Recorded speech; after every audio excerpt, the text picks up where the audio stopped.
Hey everyone, it's that time again to do a before and after. So for those of you who are new to my channel, every now and again, I can convince a client to come on here, show their before and after pictures. So this one is specifically in treating fine lines and wrinkles naturally, showing you a before and after. Now, before I show you the photos, I want you to know they are never doctored, so you can actually see what it looks like. My clients watch the channel, so they know what photos they submitted. So they would know if it was doctored. So they're unfiltered, undoctored photos of the before and after. And when I say treating naturally, what I mean is, so part of the treatment is not using any type of big pharma drugs whatsoever. So we are not using any retin-A, tretinoin, and hydroquinone. We're not doing any laser. We're not doing any invasive acid peels that causes the person's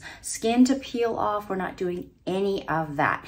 And so whenever you do that naturally, it does take some time. So when she initially submitted her photos, it was going to be really difficult because there's just some things about her skin that I thought, oh no, because she is a Fitzpatrick skin type 1. So Fitzpatrick skin type 1 and Fitzpatrick skin type 6, based on my experience, are actually the most difficult to treat, because when a Fitzpatrick skin type 6 skin gets really inflamed, you don't notice that they have darker skin, so it doesn't turn red. Instead, they create actually more pigments. So once that pigment is formed on the skin, you can see it, it's actually more difficult to treat. And Fitzpatrick skin type 1, they're more prone to inflammation and redness and allergies. And some studies have shown that they're actually more prone to some autoimmune diseases. So in this picture that I'm about to show you, I'm going to show you Cynthia, and I want to thank you, Cynthia, for saying yes to showing her photos. It's very vulnerable to show your photos, but also you're going to hear her story on her journey. So you can get it straight from her, what her experience was like during the consultation.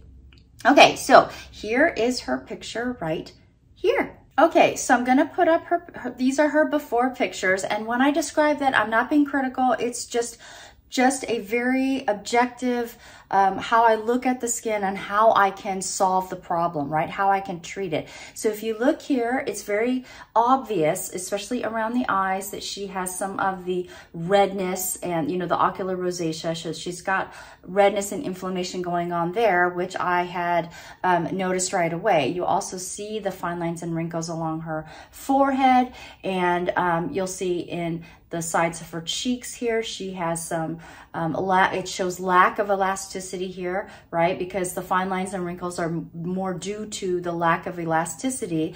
Collagen is more it holds the shape, right, of the face. So she's got some lacking of collagen there. And if you notice, this is the driver's side. So obviously on the driver's side, we get a whole lot more UV exposure than on the other side. So she has more fine lines and wrinkles on this side. And so this was her concern of treating that. And we talked about it. She had some concerns that maybe we were going to do some invasive things, and I told her, no, we're not going to do that. We actually have to reduce inflammation. So, if you notice that my first concern was the ocular rosacea, because in order to really get an effective treatment from the skin, you have to actually bring down that pH, which makes it more acidic. Well, more acidity can actually irritate if you already have pre-existing sensitivities and inflammation. Now here, I wanted to point out, if you notice right on her cheeks there, even though she doesn't have as much eumelanin, which is the brownish black pigments, she has more the yellowish, the reddish pigments on her cheeks right there. So even though she technically can't tan, she still has some pigmentation going on her cheeks. Now the thing about the pheomelanin is, unlike eumelanin, eumelanin gives somewhat protection for the skin to not burn as quickly. So the more eumelanin you have, the less likely you are to get a sunburn.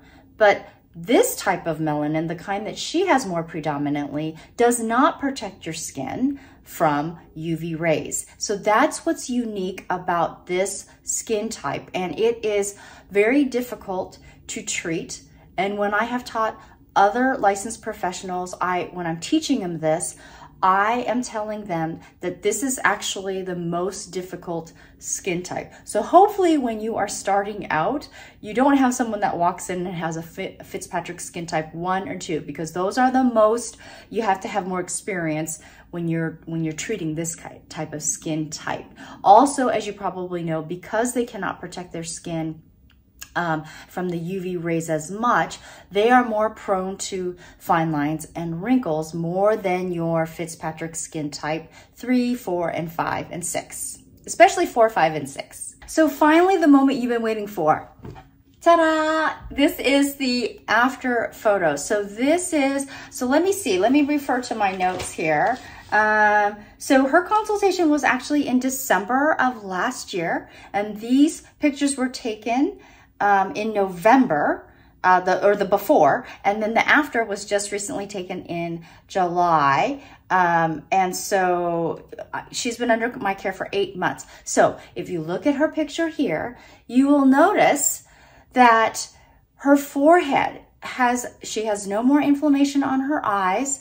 She is, if you look at her foreheads, the amount of volume of collagen that she now has on her forehead, as well as her cheeks. Now, if you look at the driver's side, look at the improvement of texture. She's got some hydration in her skin. So when I ask people to take their picture, I tell them no makeup, no sunscreen, no moisturizer. I just want it to be naked skin. So if you look at the driver's side, look at this. Okay, so, and then if you look at just the amount of improvement in that short 8 months. So any of you that don't believe that you cannot treat fine lines and wrinkles without tretinoin, this is proof right here. And for those of you who are new to my channel, I cannot use Retin-A or tretinoin. I am allergic to it. So I have had to, and I'm postmenopausal skin. I'm not even menopausal. I'm like beyond that. I'm postmenopausal skin. And so you can do it. So this is her after. Isn't that great? So she's still under my treatment, but I just thought, what an improvement that her skin, this is what happens when someone actually follows directions. And her skin just absolutely looks wonderful. So Cynthia, thank you so much for allowing to use your photos and sharing your story with us.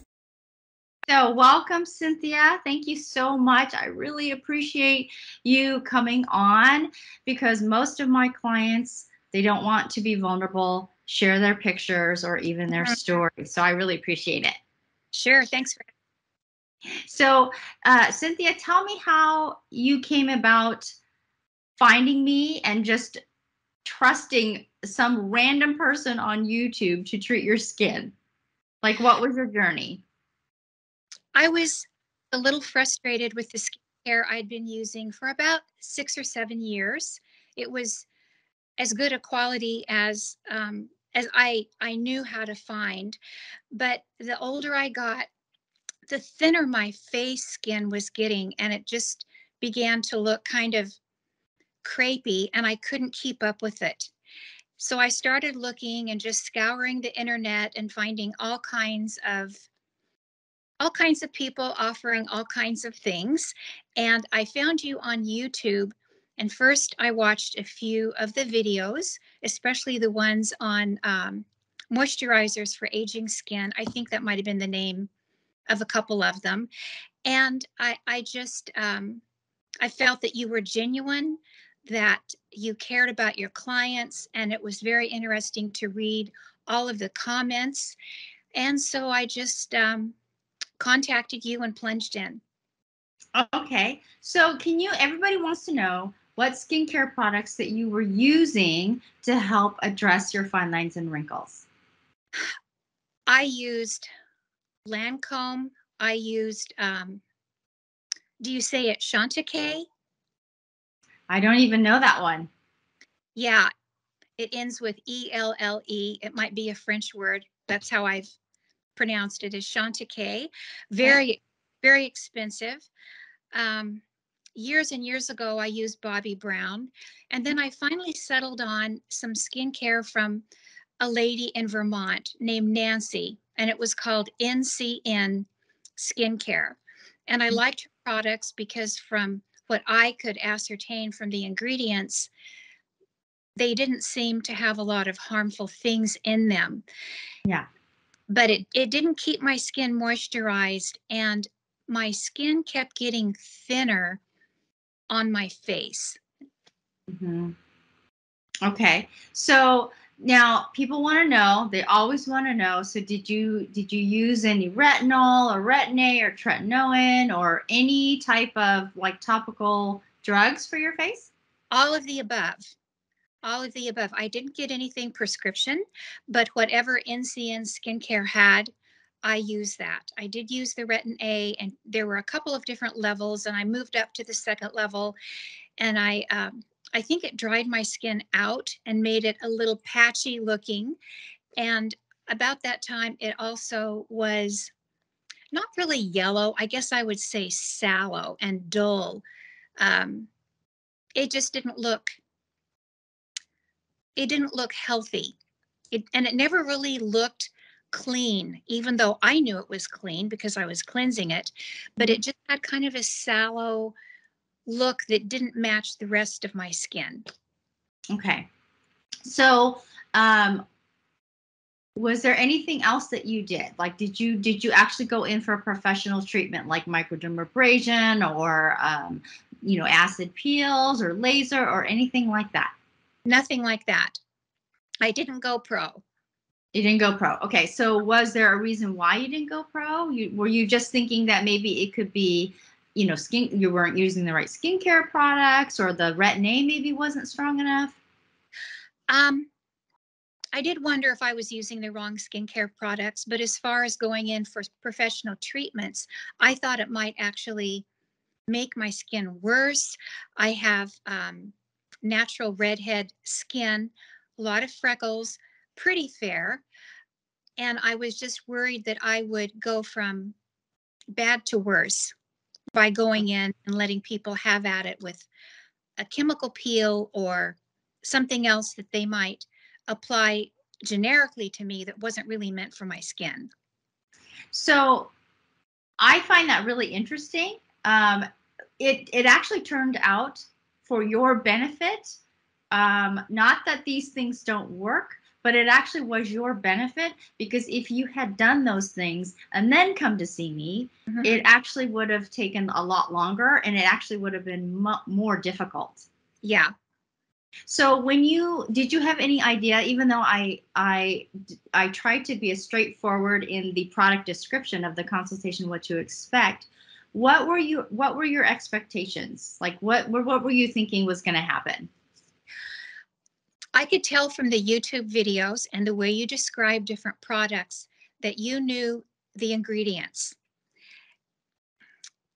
And I knew I didn't. And I knew that I needed someone who had knowledge far beyond mine and had dug into it for years, because any attempt I would make to search out ingredients on the internet, I would even get contradicting statements from one website to another. So I ended up not knowing what was good and what wasn't. I knew to stay away from silicones and try to figure out the words for plastics, but that's about all I knew. Okay. Well, then that's probably your average consumer, right? Right. Right. So, when we did our consultation, were you expecting me to ask you all these questions about your medical history, your nutrition, like what you ate, like what were you expecting? I was expecting you to ask questions about just about my facial skin and to make recommendations based on that. I didn't expect any conversation about nutrition or medical conditions. Oh, and I do remember being quite surprised when you had even heard of ocular rosacea, which is a diagnosis that I think I got not long before I first contacted you. And I had always wondered why my eyelids were red all the time, why they burned, and why I would get styes, even though I was doing everything that the doctor said.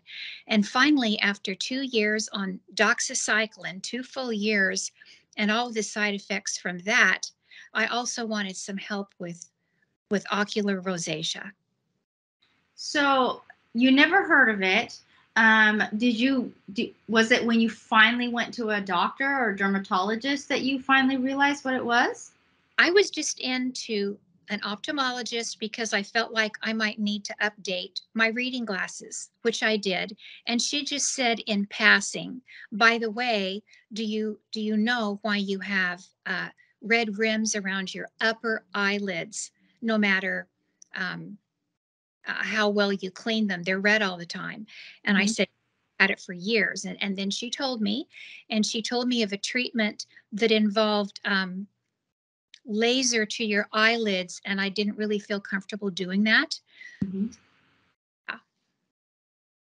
So one of the things that I take note when I'm actually looking at pictures or when I ask questions is like if they have repeated styes, so not even ocular rosacea, but if they have styes, they Yeah. have pustules, Mm-hmm. that is a sign of inflammation. If they have abscesses, these are like long-term um, inflammation, usually Yes. in the gut. And so then I'll ask, have you ever been on antibiotics for long periods of time? Mm-hmm. Because that not only obliterates your bad bacteria, but your good bacteria too to help Mm-hmm. fight it. So that was one of the things. That's why I asked you about your diet. Yes. Yeah. So, so how long did you have the ocular rosacea before you went to see the ophthalmologist? I probably had it about 5 or 6 years. And I had been to a specialist, an eye specialist, who said, well, you need to go on doxycycline, low dose, forever. Oh, I didn't know that. Yeah. Yeah. So, I was on it for a couple of years. It didn't get rid of the red lines along my lash line, but it did keep the styes under control. so now what's going on with your eyes? Because even now, I mean, your pictures showed that you had like almost no inflammation, and you don't look like you have it now. So what is the status now? It's much better. In the last 3 years, I've had one sty. I've been off antibiotics for maybe 2 years. Um, Sometimes I will notice a little red line just where you would put eyeliner by your upper lashes, Mhm. uh, but not every day. And it's getting pale. It takes a long time. Mm-hmm. It's not a quick process. Right. So, speaking of that, who do you think would be the ideal, after kind of going through this now, and you were giving advice to somebody, who do you think would be the ideal candidate for this type of consultation? Not the consulter, but the consultee. Is that what you mean? Say that again. Not the consultor, but the person needing the consultation. Is that what you mean? Yeah, like who would be an ideal candidate for doing this? Because obviously it's not for everyone. So who would you think now, based on your own experience, who do you think would be an ideal candidate for this type of treatment? I think someone who has aging skin and they're just not satisfied with the results they're getting. Because to be honest, I was looking for results. First of all, I really wanted to put the brakes on the aging process and slow it down. And I was kind of hoping that I could actually improve my skin a little. I felt like maybe that was asking too much, but I've noticed as my skin gets kind of a tiny bit thicker or plumper, it's not as crepey looking. So somebody who has tried things, their skin is aging faster than they can keep up with it, no matter what they invest in as far as products. That would be a great candidate. Okay. That's good. So anything else you want to add? No, only that I'm so satisfied, and I'm so grateful that I took the time to find you on YouTube, because otherwise I would just be kind of chasing after the symptoms of aging, but not really making any headway at all, and really not even catching up with the symptoms. I wasn't able to, because as my skin got thinner, it got more crepey, and nothing I did was making it better. So, can you think of anything from the top of your head, a tip that I gave you that you were not expecting, or that you thought, oh, I never heard of that? Well, one thing that sticks with me, and sometimes I giggle a little bit when I'm doing my skincare, is your repeated suggestion to rub it in, rub it in, rub it in. And I had been kind of laying products on my face and maybe patting, but you encouraged me to really gently rub it in. And I think that made a difference. Perhaps the massage motion, and of course the products themselves. So now when I do my skincare, I rub it in. You hear me saying, rub it in, rub, rub, rub. Exactly. Oh, so Cynthia, thank you so much. I really appreciate you coming on and seeing your skin. Your skin, you know, the one thing that sticks out to me with your skin is whenever I get a Fitzpatrick 1 skin type or Fitzpatrick 2, I'm like nervous, because even though I've had so much experience, you don't know how their skin is going to respond, because it can be so reactive. Yes. So the one thing that I am so pleased about is your skin not only responded well, it responded so quickly. I have had clients who've had your skin type that got your results, but in 18 to 24 months, not in 8 months. So I'm just amazed. I'm thinking, wow, if this happens now, what happens if she keeps doing this? This is just amazing. Yes, it is. It is amazing. It is. Yeah. Amazing. So I actually submitted the pictures to my editor, and it's like, you know, you always kind of wonder, because I'm like, they're not doctored. I leave it to you, you know. So yeah. I think everyone will be amazed at your after pictures, like the close-ups, especially your forehead. Your forehead still has so much volume. Yeah. I work hard on it. You know, my forehead started showing signs of age before any other part of my face. And genetically, the women in my family get deep creases in their foreheads, sometimes even in their late teens and early 20s. So I was nervous about my forehead, and I would frequently wear kind of thick bangs straight across, right above my eyebrows, to hide them. And just lately, I'm letting them grow.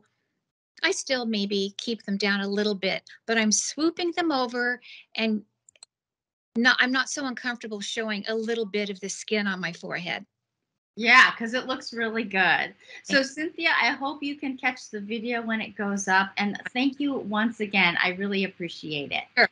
Thank you, Christy. Thank you. So if you finally realize, because some people still have not come to the conclusion that your skin is just a reflection of your overall health. Your skin is the largest organ of our body. So obviously what is going inside internally will eventually show up externally. So part of the consultation is not just about talking about the skincare products that are right for you. During my skincare consultation, we talk about the diet, nutrition, some things that might be right for you specifically, because what skincare protocol is going to be right for someone who's a Fitzpatrick skin type 6 versus someone who's a skin type 1 versus someone who is outside a lot, someone who is just completely addicted to sugar. They're all different types of protocol because it affects your skin's natural microbiome. So for those of you who are actually interested in, I call it slow aging, because you cannot fight aging. And so even though I refer to products as anti-aging, because that's what everybody knows it as, really I focus on slow aging. So if you're interested in the 5 steps to slow aging, and you're actually interested in more than just skincare, but actually in lifestyle tips, product reviews, nutritional tips, things like that, that all come back to the skin, then sign up. I'll put a link above here or down below. And you can, so when you're getting these emails, I usually do about once a week these emails.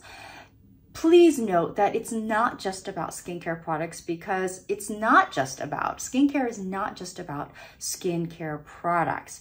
Also on my website, you will be able to take a quiz if you're struggling with acne spots, melasma, or age spots. You can take a quiz to see if you actually need a professional consultation, or if you just need a combination of products. Now, for those of you who've already gone down this road of trying the latest and greatest gadgets, skincare products, trying to listen to all these YouTube videos and dermatologists on what's right for you, and always coming to a dead end, that it didn't quite work out as well as you had hoped, maybe it's time for a consultation that you could actually save time and money in finding out what kind of products, what kind of foods are best for you to help with the slow aging. All of those links and information will be down below or up above,